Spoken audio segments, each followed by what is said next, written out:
Hey everyone, it's Adine here, and it's my follow-up video on these loans that have been passed as a result of the CARES Act. So after a couple of weeks of back and forth and a lot of talk, it finally passed on Friday, and President Trump ended up signing it. So the CARES Act came out.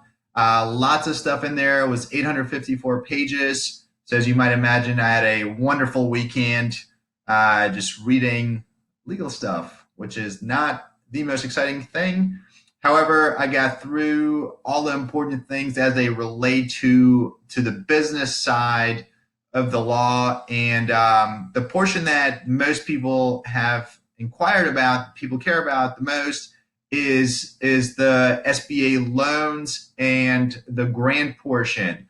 So I couldn't tell you how many messages I've gotten since Friday about, hey, how do I get 10 grand? How do I get money from the government?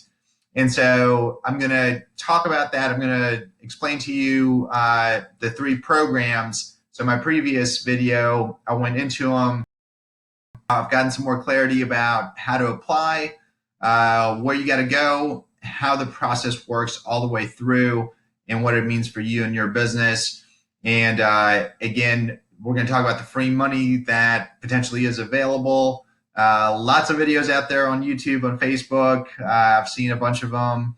Some of them are more factual than others. So be careful with what you hear and some of the ads that you're seeing on the tube and on Facebook. And I'm sure there's some on the gram as well.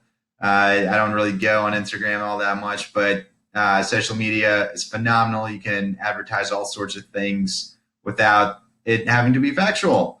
So the first thing I want to go into is essentially a spreadsheet that I did as a comparison between the different options that you have. And I want to start up here at the top, which is the grant option. This is the one that everybody cares about. So everybody's heard about, hey, the SBA is just going to give everybody 10 grand within 3 days, and you don't have to pay it back. So what it really is a $10,000 advance within 3 days of applying with the SBA. And when they say 3 days, 3 business days. If your bank's not open, you can't get money. So that's going to require an application process to get going with that. So the downside is if you go on the SBA's website, the portion related to this advance has not been built out yet. So there's no way to currently apply for it. It's supposed to go live this week. So they waited for the law to get passed, obviously to get signed, so that they now know the rules of the game. So they're working probably night and day trying to build their system to accept the insane amount of applications that they're getting. So with that, what I'm recommending everybody do is obviously apply for it as well.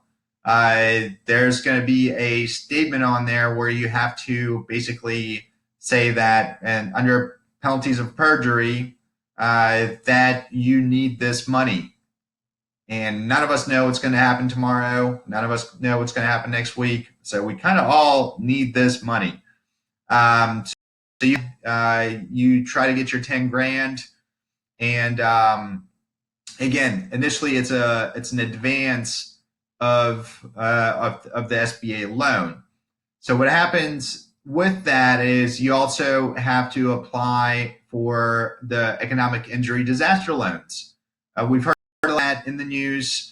This is an SBA program. It's called a 7B loan. Okay, so EIDL 7B right here. So we have to apply for the EIDL 7B loan. And if we get denied for the EIDL 7B loan, that is when this $10,000 converts from an advanced loan to a grant that you do not have to pay back. Now, I wish it was just that simple, because then there's also the 7A loan.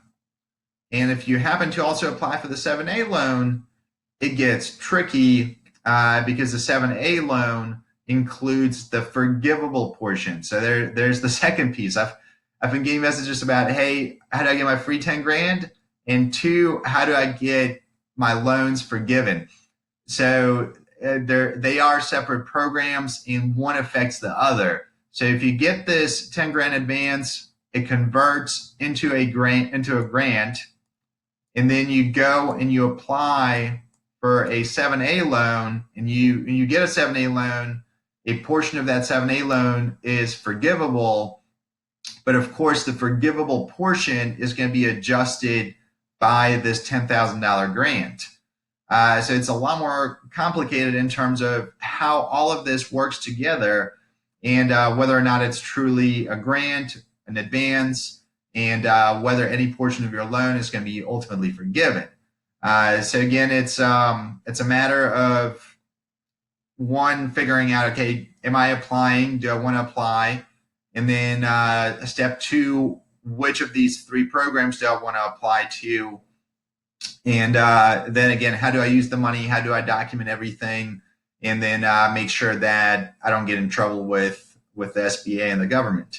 So what you can use these $10,000 for? Let's stay there. If you get this 10 grand, you can use it for working capital, fixed debts, payroll, and accounts payable. What that means is working capital is obviously all your normal expenses of keeping your business going. So that's going to be rent, it's going to be utilities, it's going to be just necessary supply, your internet at the office, fixed debts. If you're a small business, that would include previous fixed loans that you might have in the name of the business. So here's where you have to be careful in terms of the rules. If the loan is not in the name of the business, so think about a car loan that's in your personal name. Unfortunately, you cannot use this 10 grand towards that car loan.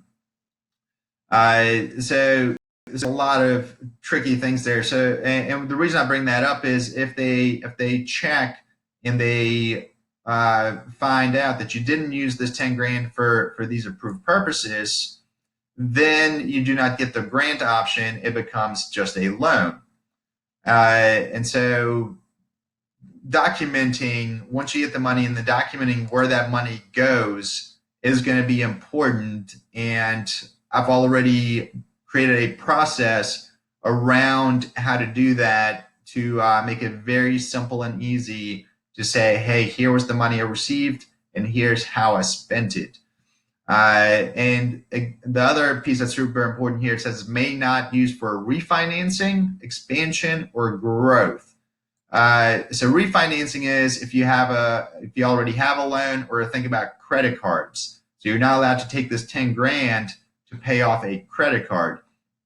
You're also not allowed to use it for expansion. So that's in terms of buying equipment and buying land, buying buildings, can't be used for that. And then growth really means marketing.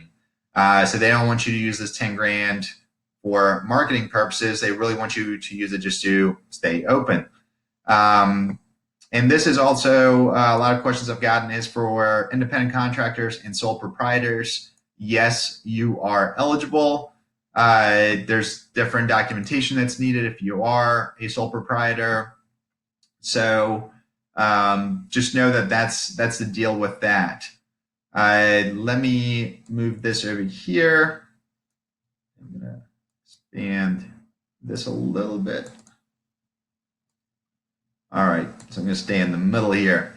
All right, so over here, I'm going to have the 7B loan, the EIDL, and over here is the 7A loan. So here on I guess if you're watching on the right side, the 7A PPP loan, that's the one where a chunk of it can be forgiven. So similar to a grant, forgiven loan means free money. So a lot of people are interested in this option over here because of that. And a lot of people over here are going to be applying for this EIDL loan as well, because of the grant option. So if you want to do the grant option, you generally also apply for the 7B loan. So this is just a side-by-side of their differences. The big one that comes into play over here on this, let's start with the 7B one, is of course down here you can defer payment up to a year.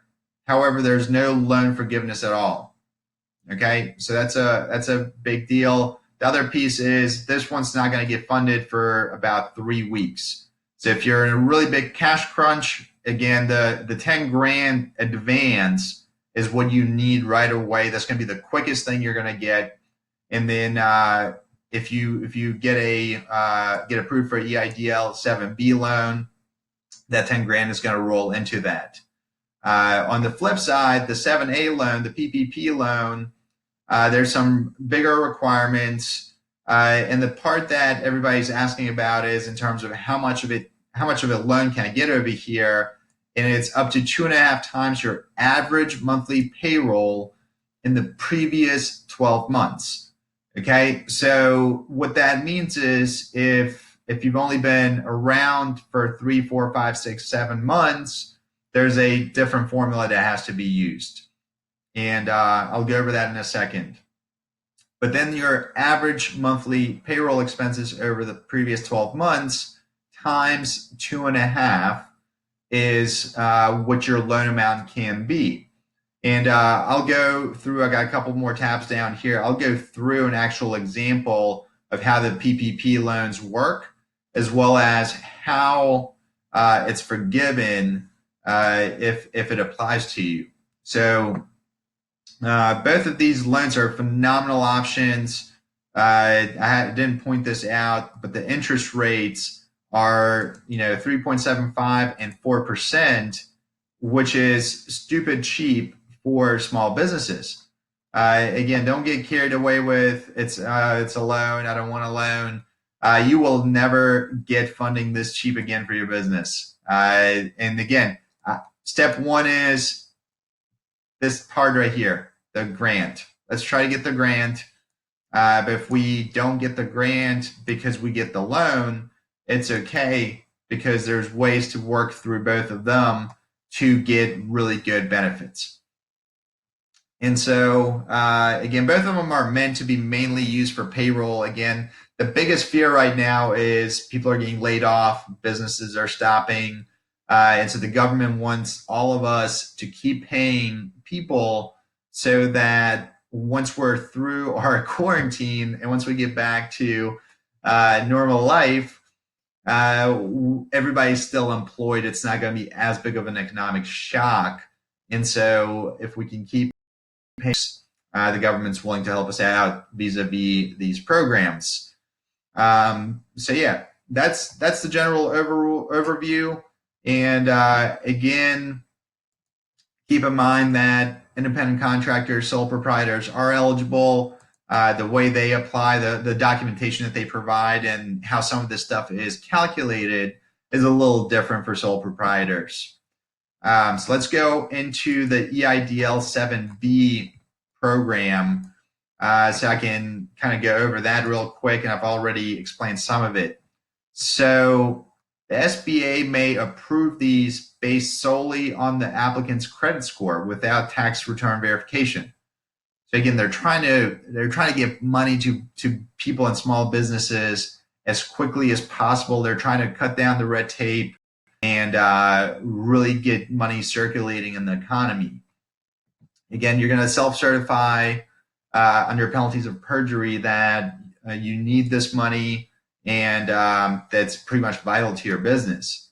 And you're only going to use it for payroll-related expenses, rent, and utilities, and other obligations that you're unable to pay due to COVID-19. So this is where I was saying, is this really a grant or is this a loan, which is a majority of the misinformation out there on the internet.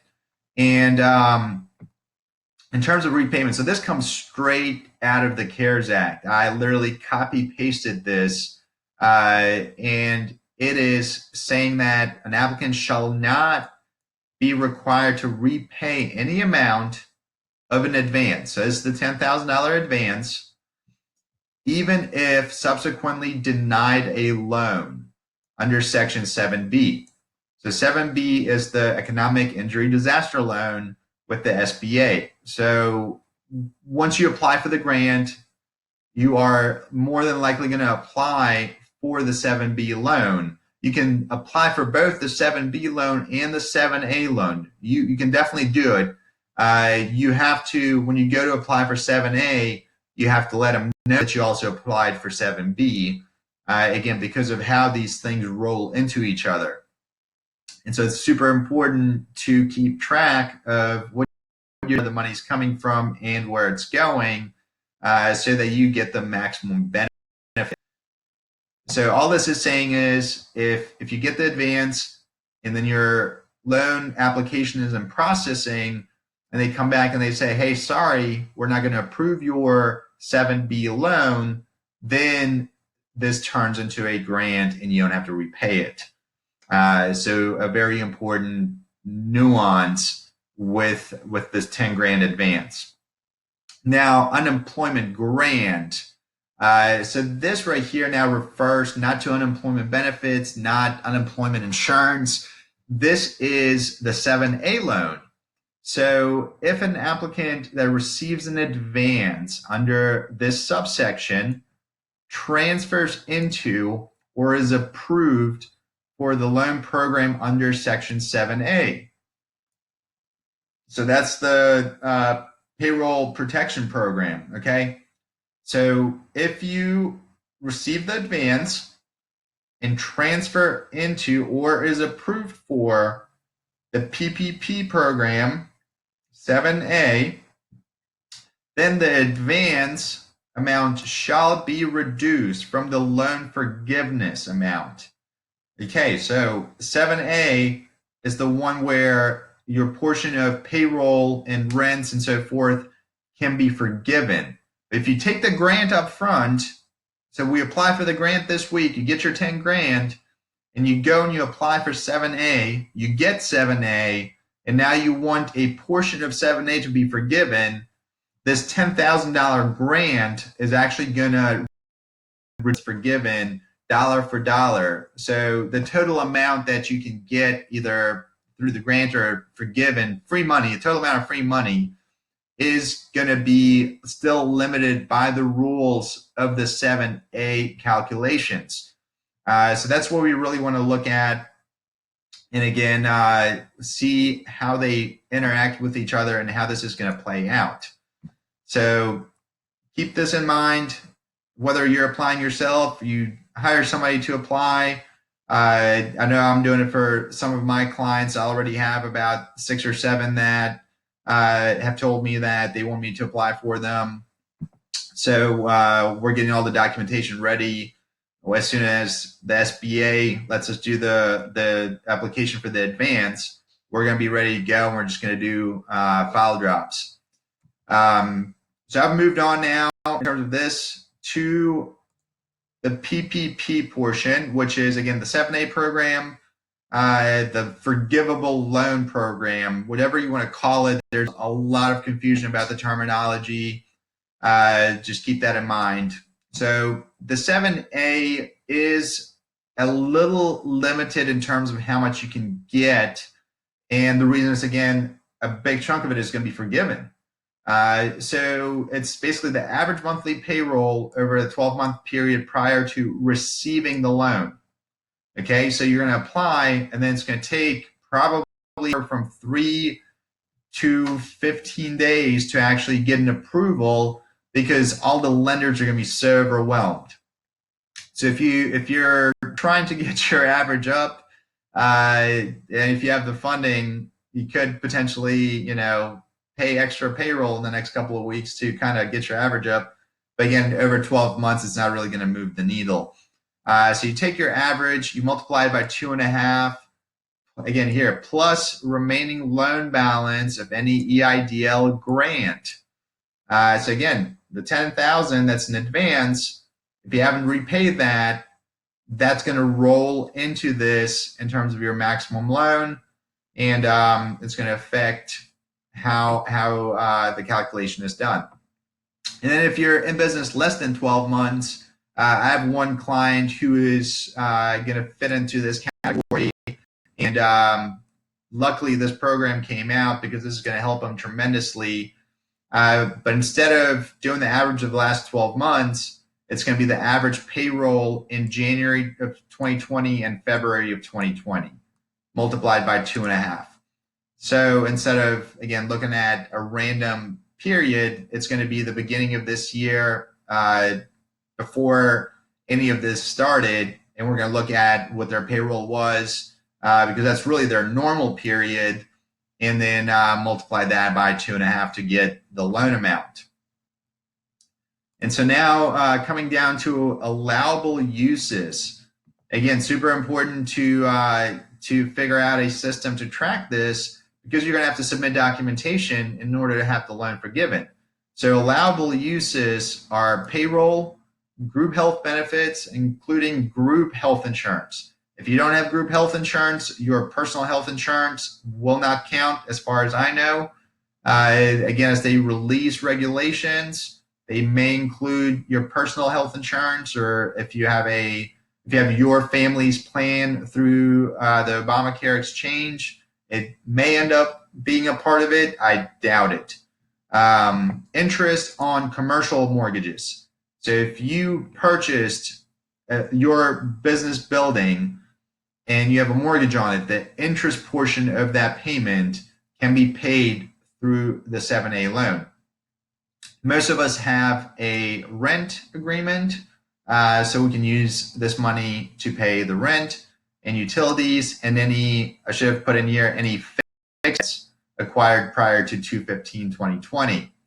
Again, not for credit cards, but only for fixed debts. So getting the loan, this is with a SBA lender. We have to make a good faith certification that the uncertain economic conditions make the loan necessary. Read here very carefully. Good faith, uncertain economic conditions. It doesn't give us a stipulation that your revenue has dropped 20, 30, 50, 80%. It says uncertain economic conditions. Used for the allowable items, and you have to disclose any other loans, such as the $10,000 advance or 7B loan, so that they can make the appropriate adjustments. So you gotta think through this whole thing, and it also becomes a thing of time versus money. Does it make sense to apply for any of this, a portion of this, or all of it, and then see what the best outcome we can get? So just to kind of shed some light on this, I'm a learner by doing, and myself gone ahead and applied for the 7B program, the EIDL program, because I was curious what the application process is like, what documents I need, how long is it going to take? Because as I'm offering this to clients, I had to figure out, okay, how much time am I going to be investing into this to be able to gather documents, put it all together, package it, make sure it's reviewed and accurate, and be able to get it back to the SBA portal. And so what you got to think about is, as you're trying to figure out which program you want to apply for, how much time and energy is it going to take, and will you get a sizable benefit out of it in order to make it worth your time? And of course, I mean, if you're on the brink of shutting down, then you for sure need to get ready to apply for the $10,000 advance, and then get ready to do one of these programs. So again, that's how you get the loan. And so the loan forgiveness portion as well is hasn't been fully explained by a lot of people. So what you have is the sum of expenses related to allowable use. Again, payroll, group health care, rent, things like that. I believe it was rent as well. Let's go here. Yep, rent, utilities.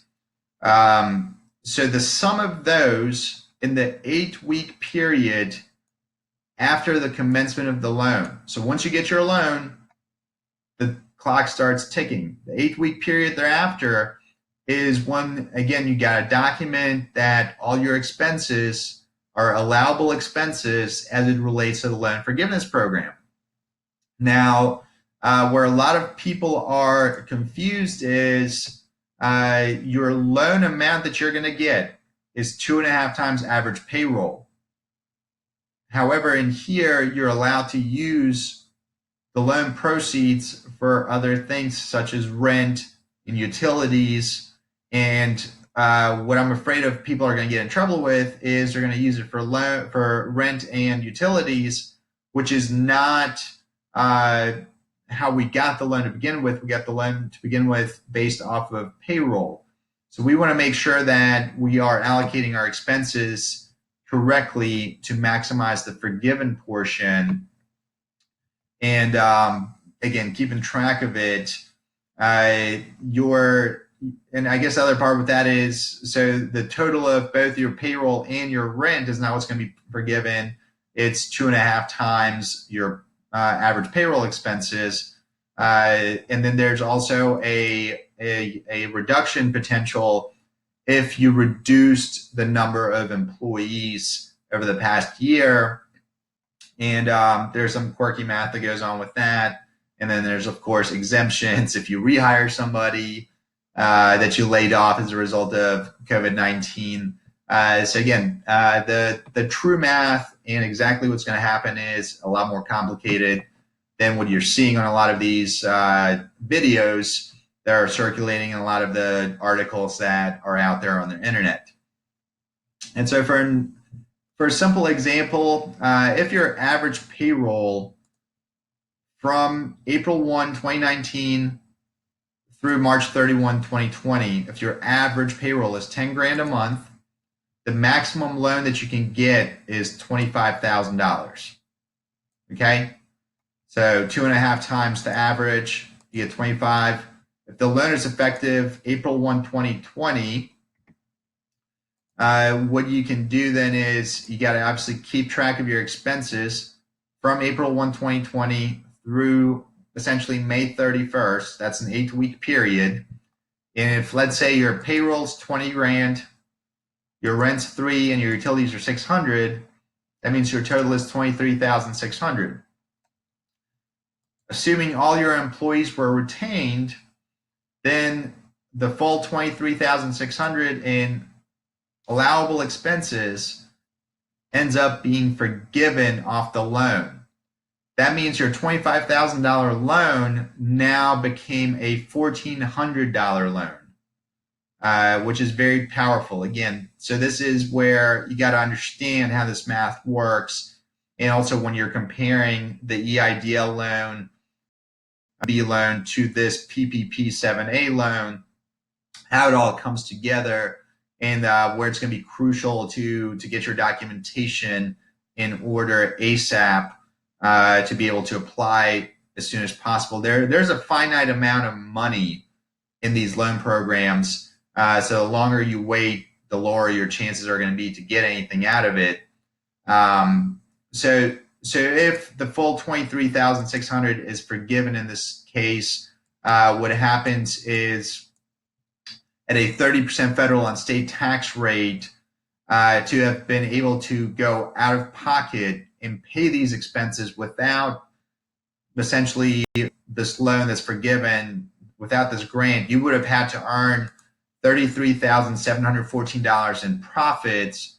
That net of 30% tax, you would have made $23,600. So think about how incredible this opportunity is. Again, assuming that you have enough applicable average payroll over the preceding 12 months, and that it makes sense for you to go through the work of applying for this loan, it can add a lot of tax-free dollars to your business's cash flow. which is super powerful. Again, once we get out of this, once everybody returns back to work, everybody's going to be super excited to reintegrate into society, to start spending money, to go out to places, and then think about how that's going to impact your business and how people are going to want to interact with your business. And if you're ready, if you got the extra cash to, again, reinvest in labor, reinvest in marketing, reinvest in whatever else you need to reinvest in. So my message to everybody is, yes, there is free money out there. It's more complicated. Don't just sit around. Don't get analysis paralysis. Do at least something. Get some of your documents together. Start putting together a package. Figure out if you need somebody's help or if you're going to do it all yourself. And then just be great, stay healthy. Let's bounce back from this all together, and make sure that we're doing everything we can to have the best year ever. All right, let me know if you have any questions, and we'll just go from there. See ya.